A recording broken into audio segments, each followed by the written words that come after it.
فرمایا سب کچھ کرنا مگر یہ 3 گناہ کبھی نہ کرنا، یہ 3 گناہ تمہیں جیتے جی مار دیں گے۔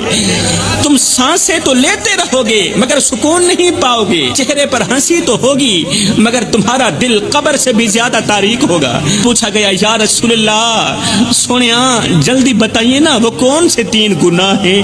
فرمایا پہلا گناہ ماں باپ کی نافرمانی۔ فرمایا جس نے ماں کی بات کاٹی، جس نے باپ کی بات کاٹی، اس کی قسمت رب نے خود کاٹ دی اور جڑ سے کاٹ دی۔ جس کی زبان سے بوڑھے باپ کے لیے سخت الفاظ نکلے، اس کی دعائیں آسمان تک نہ پہنچی۔ ماں کی آنکھوں سے گرنے والا آنسو تمہاری پوری نسل تباہ کر سکتا ہے۔ خدا را اپنی نسلوں کو بربادی سے بچاؤ، تباہ کرنے سے بچاؤ۔ ماں کی آنکھوں سے آنسو مت نکالو۔ باپ کی خاموشی اگر بد دعا بن گئی تو تمہاری دعاؤں کو آسمان پر پہنچنے کا راستہ ہرگز نہیں ملے گا۔ جس نوجوان کی رات ماں کی فکر کے بغیر گزرے، اس کی صبح کبھی روشن نہیں ہوتی۔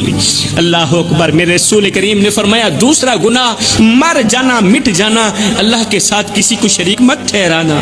یہ وہ گناہ ہے جسے رب کبھی معاف نہیں کرے گا۔ جس نے تعویذ پر تو بھروسہ کیا، جس نے پرچی پر تو بھروسہ کیا مگر دعا پر بھروسہ نہیں کیا، جس نے پیر پر تو بھروسہ کیا مگر قرآن پر بھروسہ نہیں کیا، وہ رب کا نہیں، وہ گمراہی کا بندہ ہے، وہ تباہی کا بندہ ہے، وہ رب کا بندہ نہیں ہے۔ رب سب کچھ برداشت کرتا ہے مگر اپنے ساتھ کسی اور کو برداشت نہیں کرتا۔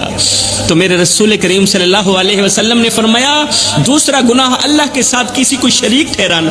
تیسرا گناہ کسی کا دل دکھانا، کسی کو دکھ دے کر خوشی محسوس کرنا، سکون محسوس کرنا۔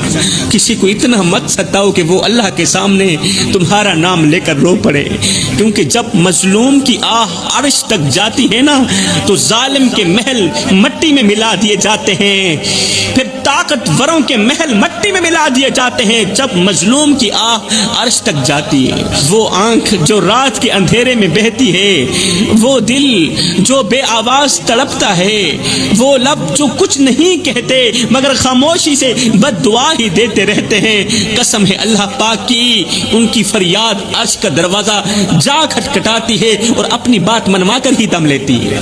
ایسے مظلوموں کا رونا، ایسے دکھیارے لوگوں کا رونا اللہ سے اپنی بات منوا کر ہی دم لیتے ہیں۔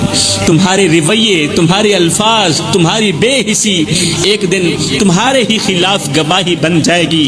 اس سے پہلے کہ کسی کی سسکی تمہارے لیے لعنت بن جائے، فرمایا رک جاؤ، سنبھل جاؤ، اس سے پہلے رک جاؤ، سنبھل جاؤ، کیونکہ جو رب تمہارے دلوں کے حال جانتا ہے وہ مظلوم کے دل سے نکلی ہوئی آہ کو بھی جانتا ہے۔